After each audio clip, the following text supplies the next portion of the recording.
Hello guys, how are you? I'm Hardeep Singh. Welcome back to your own YouTube channel. IELTS updates and recent exams. For more updates related to recent IELTS exam writing test topics, listening, reading, practice test, and speaking, you can guesswork. Please, guys, participate in everyday listening and reading practice test to achieve your desired band score in your actual IELTS exam. Please hit the like and subscribe button. Press the bell icon for the upcoming notifications. Don't forget like, subscribe and share my YouTube channel and my Facebook page, IELTS updates and recent exams. Part 1. You will hear a conversation between a representative of an insurance company and a person who wishes to apply for life insurance. First, you have some time to look at questions 1 to 5.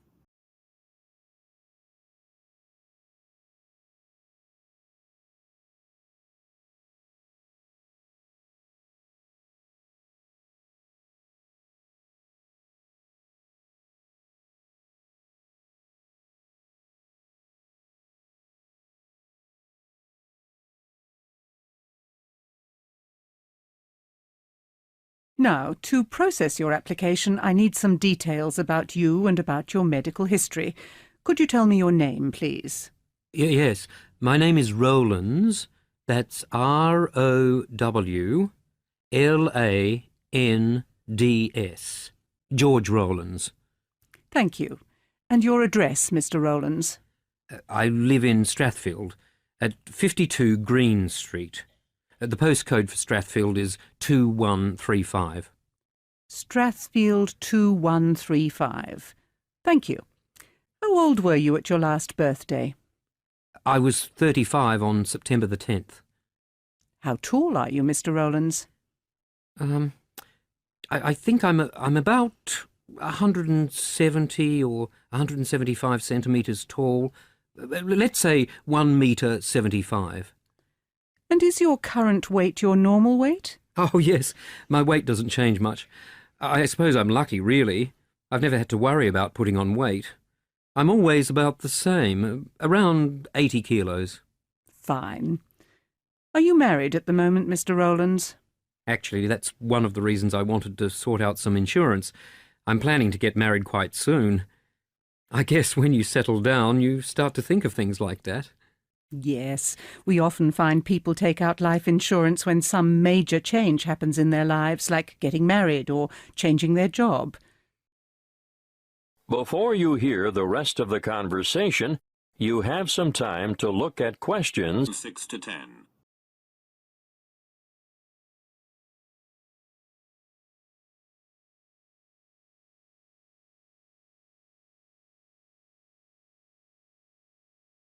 Now, I've got some questions relating to health matters.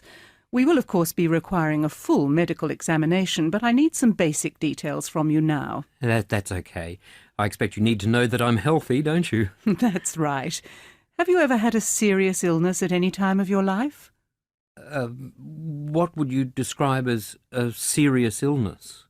Oh, not childhood things like measles or a bad cold, but a kidney disorder, say, or pneumonia or a cancerous growth? Oh, no. I've never had anything like that. I've always been healthy, never been in hospital. I'll just write none, then. And I'll put the same thing, none, for major operations, too, if you've never been in hospital. Do you have any medical conditions requiring medication? No, not really. I take aspirin for a headache at times, but that's all. Oh, I guess you had better mention hay fever. I get bad hay fever in the early summer, and I take antihistamines then. Yes, I'd better note down hay fever. Now, what about your parents? It's usually relevant to a person's medical history. Can you tell me if your parents are still alive? My mother is still living, and she's healthy. But my father was killed last year in a car accident. Oh, I'm very sorry to hear that. It must have been a shock to you. Yes, it was a bad time for the whole family. He had just retired from his job and was looking forward to doing all sorts of things. He was only 67. It's terrible the way these things happen, isn't it? I've just got one last question, Mr. Rowlands. Do you smoke? No, I don't smoke now. I used to. but I gave it up about 5 years ago. Well, I think that's all for now. Thank you, Mr. Rowlands. We'll let you know the date and time of your appointment for the medical checkup, and after that we can finalise your application. Thank you very much. I'll wait to hear from you. That is the end of part 1. You now have half a minute to check your answers.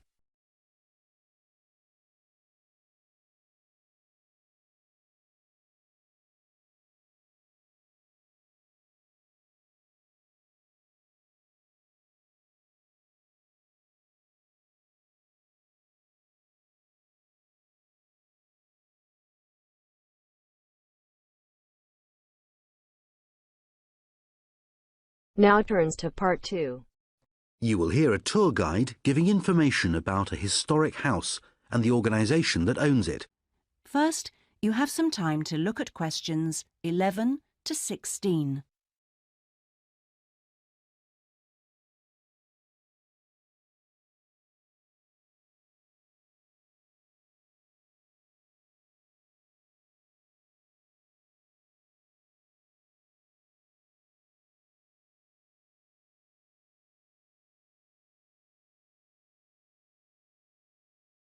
As you know, Holloway Estate is one of the few surviving estates in this area that still retains many of the farming features of the past. Let me quickly explain where you can find some of the key attractions.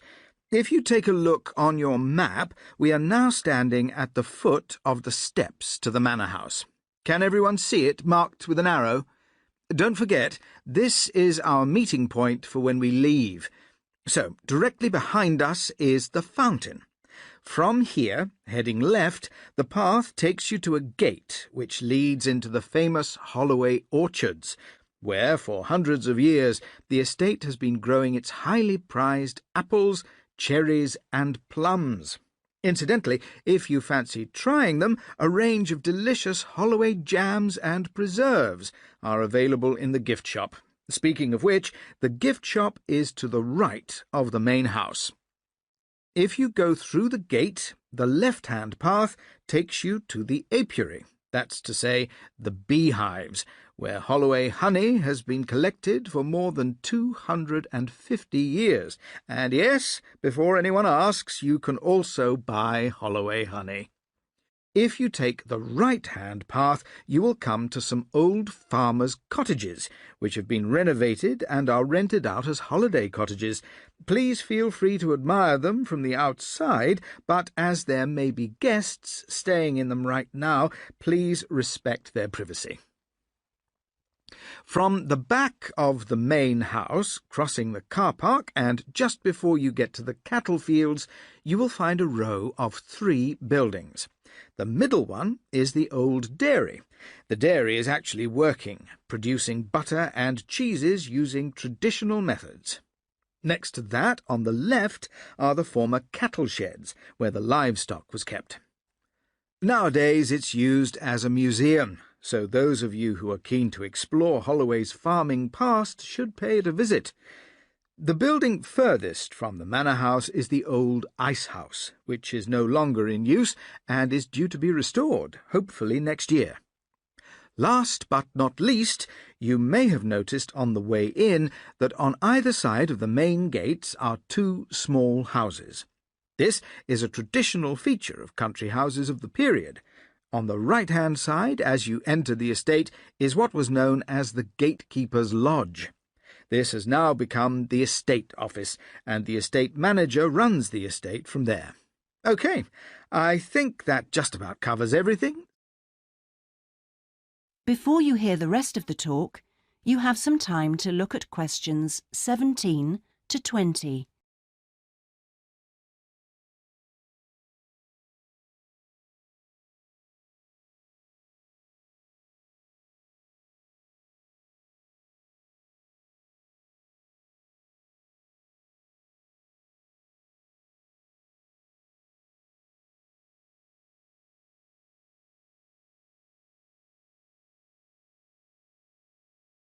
OK, everyone, before we begin the tour of the manor house, I'd like to take a few minutes to tell you about the organisation that now owns the estate, and for which I work, the National Trust. The National Trust is the largest membership organisation in the UK, with 4.24 million members. Our annual revenue is £494 million. At the present time, we have 5,899 paid members of staff and an additional 62,000 volunteers. That's an approximate number because new volunteers are joining us all the time. The Trust owns about 350 heritage properties. Many of these are large country houses that the owners donated to us because they could no longer afford to maintain them. The Trust also owns gardens and industrial monuments. The Trust's sources of income include membership subscriptions, entrance fees, donations, and revenue from the gift shops and restaurants within our properties, with much of the money raised being invested back in the preservation of the properties themselves.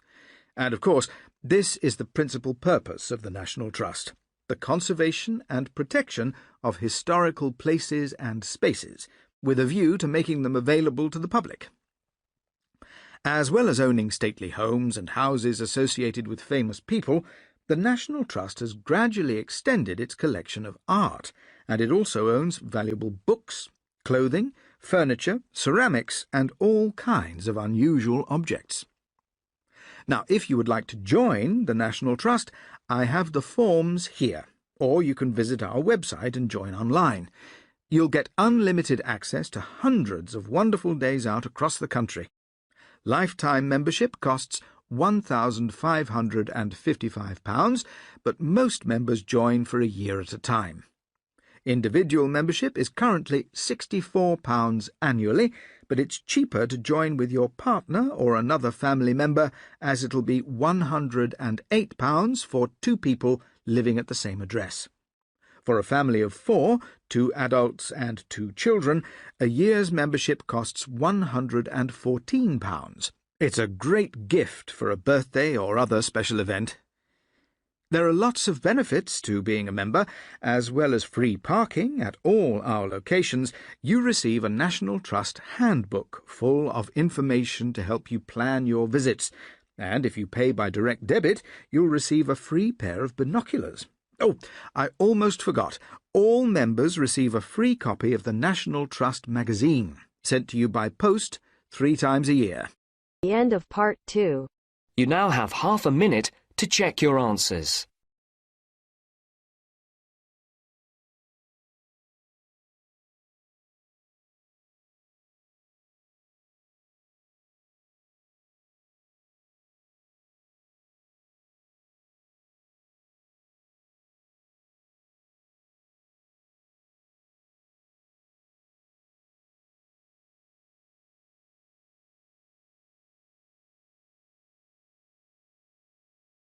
Now turns to part 3. You will hear 2 university students discussing their essays. Before you listen, you have 30 seconds to read questions 21 to 26.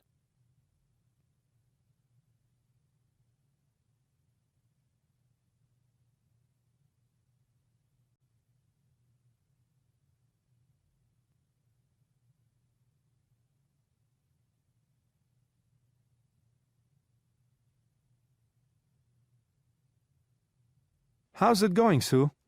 Pretty well, except that I'm almost asleep on my feet. I was up until 2 a.m. finishing my essay. Me too. However, I've still only written 1,800 words, and we're meant to hand in 2,500. I've no idea where I'm going to get another 700 from. Oh dear, I've got the opposite problem. My essay is nearly 4,000 words long, so I'll need to be quite brutal with editing. However did you manage that? I'm really interested in the topic, so I did lots of independent research. I've got a pretty thorough knowledge of the HDI now. The HDI? The Human Development Index. You know, the list of indicators for health, income, sustainability. Yeah. What statistics did you draw on for your discussion of poverty? Don't ask. The graphs and charts I found I didn't know how to describe. So in the end, I cut and pasted a table and a paragraph from my friend Abdul's essay. He took this course last year. I don't really understand any of the stuff I copied from him either, but he passed, which is all that counts. I see. Before we meet our tutor, Sue, I wonder if you could do me a favor. When I had my consultation with him last week, he crossed out so much of my first draft that I had to start all over again. OK, show me your first page. Well, you might add a sentence to your introduction. It's not clear to me which argument you support, or is that in the conclusion? But if I add one sentence to the introduction, that's only another 20 words. True. Skimming through this, it seems you've used 2 sources for research, whereas our lecturer insisted that we have at least 5. This quote on the second page is really long. It is relevant, but I hope you realise quotes aren't counted in the word limit. So now, I don't even have 1,800 words. How about I take away the quotation marks, so it'll look like my own writing? I don't think that'll work. In fact, it's plagiarism, stealing from another writer. Our essays are put through a computer program to check what's copied from elsewhere. I don't get why people care about plagiarism. In my country, that's how we learn. At secondary school here, some students do copy, but at university, we should develop our own ideas. What if I don't have any ideas? Then it's time to get some. Before you listen to the rest of the conversation, you have 30 seconds to read questions 27 to 30.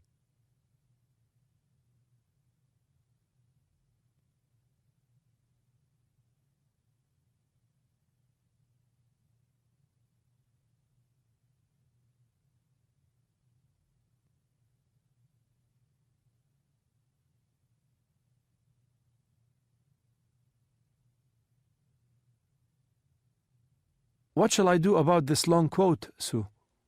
You can paraphrase or summarise it. You'll need a reference as well. A reference? An in-text citation, like the Harvard system. You need to acknowledge where the information came from. Whoa! We were given a worksheet on the Harvard system in the first tutorial. Have a look at my essay now to see what you need to do. Are these names and dates in brackets a reference? Yes, they refer to the bibliography on my last page. That reminds me, you don't seem to have attached your bibliography. Do you have it floating around in your bag? Yes, here it is. Have a look. Is this your bibliography or Abdul's? What do you mean? Well, I'd say it was Abdul's, because there are 7 sources, and none of them is either on our reading list or referred to in your essay. Our tutor wasn't born yesterday. I can sort the bibliography out later. That's the least of my worries. We still haven't solved how I'm going to write another 700 words in fewer than 24 hours. You'll need to do some more research today. I found Newcomb really helpful, and also Sword. Why don't you read them? I would if I had time, but I'm working tonight. In fact, I start at 2 o'clock and go through till 9:30. Read the articles at work then. They're not very long. I found both of them offered convincing arguments for redefining poverty, and their alternative indicators for failed states are also interesting. But I'm running out of time, and I can't walk around the menswear department reading scraps of paper. Look, let me make a suggestion. Why don't you write the extra paragraphs, Sue? I bet you'd be able to do them in about a half an hour. You could email them to me tonight. I'll check my email the minute I get home. In return, I'll give you a gift voucher from my department store. Nice try. Firstly, I've got to work tonight as well. Remember I told you about editing my essay? Secondly, the tutor will spot my writing style. And lastly, believe it or not, I'm that rare breed of female who doesn't like shopping. That is the end of part 3. You now have half a minute to check your answers.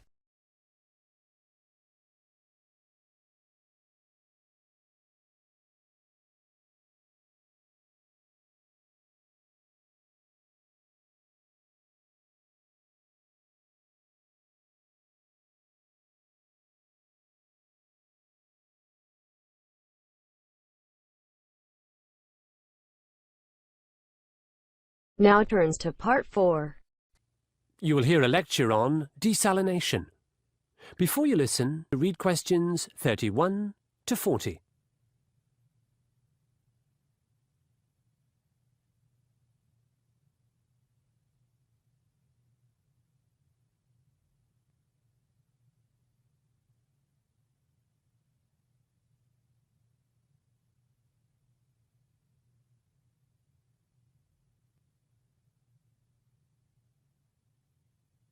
In an era of climate change, many countries no longer have the rainfall they used to have. Furthermore, with population increase, the already depleted groundwater supplies are running out. Therefore, worldwide governments, cities, industries, and ocean-going ships have opted for desalination. There are various methods of desalination used in the world today. There's solar desalination, geothermal desalination, multi-stage distillation, and saltwater reverse osmosis desalination. In this lecture, I shall describe saltwater reverse osmosis desalination, with particular reference to the supply of fresh drinking water. I shall also outline its drawbacks. Desalination is the process of removing salt and other minerals from water molecules, making it potable or ready for drinking. In reverse osmosis desalination, seawater is purified by being forced at very high pressure through a membrane, a kind of skin. The solid waste and bilge are separated out, and the water sent on to the consumer. There are 7 stages to the process. Follow me on the diagram while I explain. Corner, you can see the word intake, which means filling a pipe in the ocean. This water goes to the pumping station. Here come 2 objections to desalination. There are lots of pipes causing leakage or evaporation, so we lose the very water we're trying to catch. Secondly, pumping requires energy, massive amounts of energy, which produces greenhouse gases. Back to the diagram. At the pumping station, the water is screened. Sand, shells, and rubbish are removed. Next, the water is forced into a revolving cylinder. Inside this cylinder, there's mesh and a sandwich of membranes through which the impurities are spun out. The concentrate, brackish, salty waste, is pumped back into the sea. That's number 34 on your diagram. After desalination, fluoride is added. Then, the water goes into a huge clear water storage tank before entering the city's existent water network. Desalination produces fresh water, but at what cost? The organization Food and Water Watch found desalinated water to be the most expensive form of fresh water available, costing 5 times as much to harvest as other sources. The price tag on one plant in Sydney was more than 2 billion Australian dollars. Another objection is that cheaper alternatives exist. Take recycling. Currently in Sydney, about 2% of the total amount of water used is recycled. However, if rainwater were captured in tanks on the roofs of buildings, then it'd be easy to recycle up to 20% a year, roughly the amount of fresh water a desalination plant produces in the same time. Recently, there's been a campaign to educate Australians about water use. There have also been restrictions in place, like when you can water your garden or fill your swimming pool. With just these 2 things, education and restriction, Sydney residents use 10% less water in the past 5 years than in the 5 preceding. As I've said, desalination plants require excessive energy, but there's another problem. They flood the ocean with waste. In Sydney, up to 1.5 billion litres of concentrate go into the Pacific Ocean daily. And perhaps even more alarmingly, there's a problem at the intake end too. Marine biologist Sylvia Earle has commented on the hidden environmental cost of desalination by claiming that ocean water is filled with living creatures, and most of them are lost in the process of desalination. You might be asking, why were desalination plants built in the first place? Probably because water could be even scarcer in the future. And it's easier to build big projects than to persuade millions of homeowners to recycle. That is the end of part 4. You now have half a minute to check your answers.